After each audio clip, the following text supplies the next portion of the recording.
नमस्कार सबैजनालाई साँझको 8 बजेतिर करिब 8 बजेतिर म बाहिरतिर निस्केको छु साइकलमा। अनि यो समयमा बाहिरतिर निस्कँदा मन यति आनन्ददायी हुने रहेछ। अनि सुनसान यो वातावरणमा आफ्नो मनभित्र खेलिरहेका केही कुराहरू पनि यहाँ व्यक्त गर्न मन लाग्छ।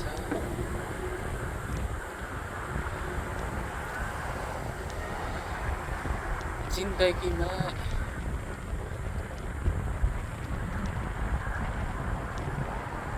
एक्लो भएर जीवन जिउनु पनि चान्चुने कुरा होइन। जब मान्छे जन्मेपछि जन्मेपछि हुर्किन्छ, हुर्किँदाखेरिको पीडा सबै कुरा बुझेर ऊ अलि ठुलो हुँदै जान्छ होइन। कर्मिक रूपमा उसका अनेक अङ्गहरू वृद्धि हुँदै जान्छन् र उसका रहर इच्छाहरू आवश्यकताहरू कर्मिक रूपले बढ्दै जान्छन्। बढ्ने क्रममा कतिपय आवश्यकता उसका इच्छा चाहनाहरू पुरा हुन्छन्, कतिपय अवस्थामा अधुरै रहन्छन् उसका इच्छा। यसर्थ मैले भन्न खोजेको मान्छेले सोचेका र चाहेका सबै कुराहरू सबैको जीवनमा पाउन सकिँदैन।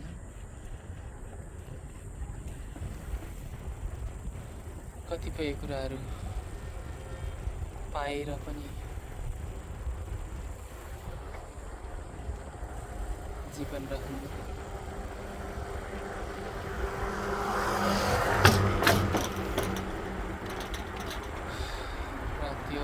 त्यो कुरा भयो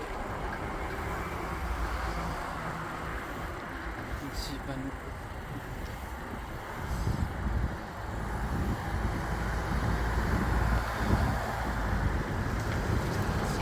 मेल खाने कुरा।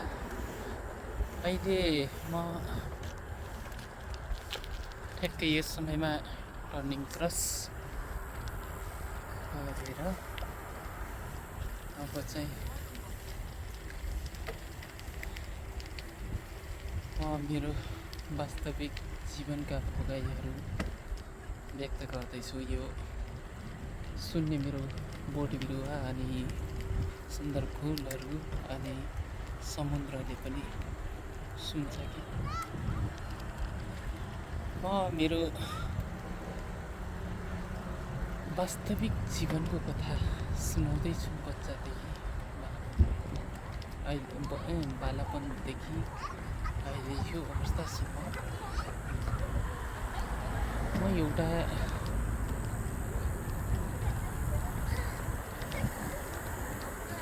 गरिब परिवार र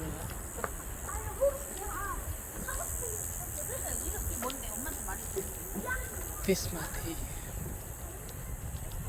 संयुक्त परिवारमा हुर्केको मान्छे हो। जबकि मलाई मेरो आमाले अनि बाबाले मलाई हुर्काउन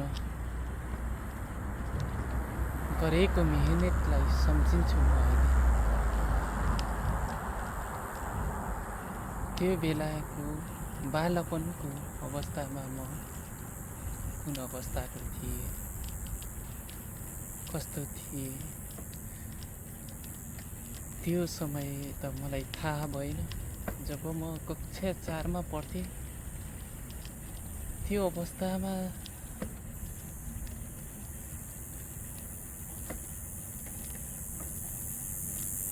म चाहिँ अलि एकोहोरो टाइपको, कसैसँग नबोल्ने अलिक छुच्चे टाइपको थिएँ अरे। जब म हुर्किँदै गएँ, म प्राय धेरैजसो कक्षा 10मा पढ्दा पनि म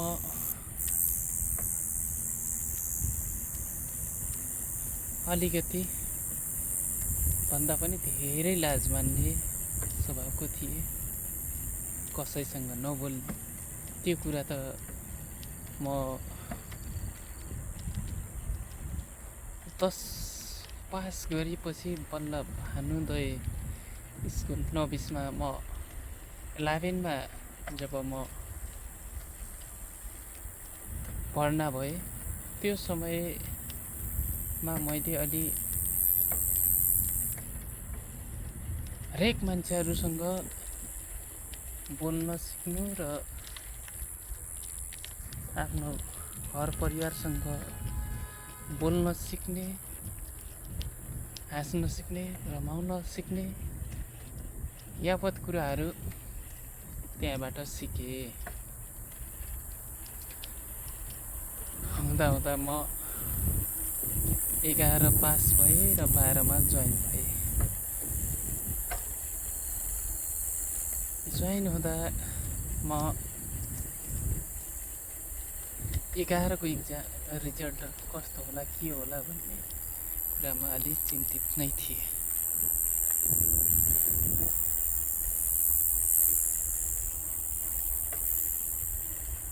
जब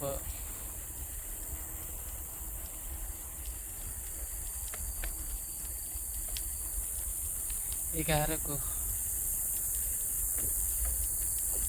रिजल्ट आयो, म सप्लिमेन्टमा परेको। ला ठिक छ, मलाई चान्स दिएको, अब मैले किन बाध्यता यस्तो सिर्जना भयो भन्दाखेरि कि त देशको कमजोरी हो नि।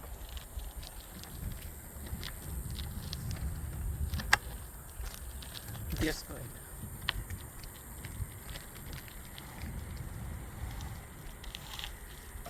आम जनताहरूले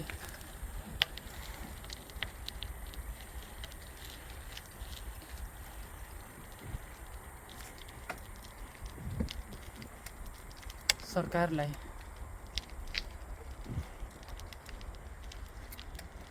दबाब दिने कुरा थियो, जुन सरकार जनताले भनेको कुराहरू सुन्दैन र कानमा तेल हालेर बसिरहेको छ।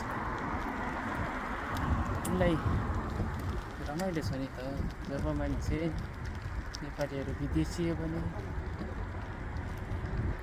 रेमिटेन्स खान पाइन्छ, त्यसले जीवन जिउन सकिन्छ। सोच तरिकाले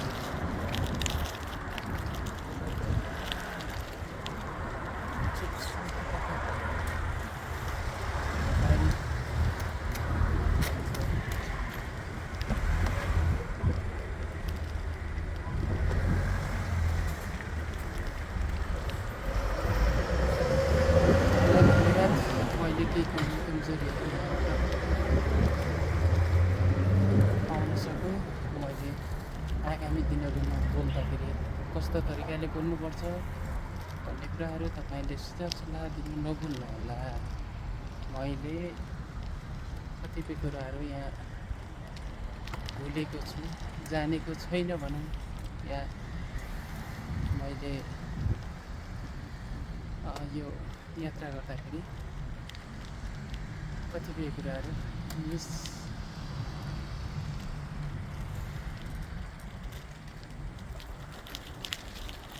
भएको होला। त्यो मिसिङहरू तपाईँहरूले पचाइदिनु होला र आगामी दिनहरूमा कस्तो भिडियो हामीलाई उपयुक्त होला यो पनि तपाईँहरूले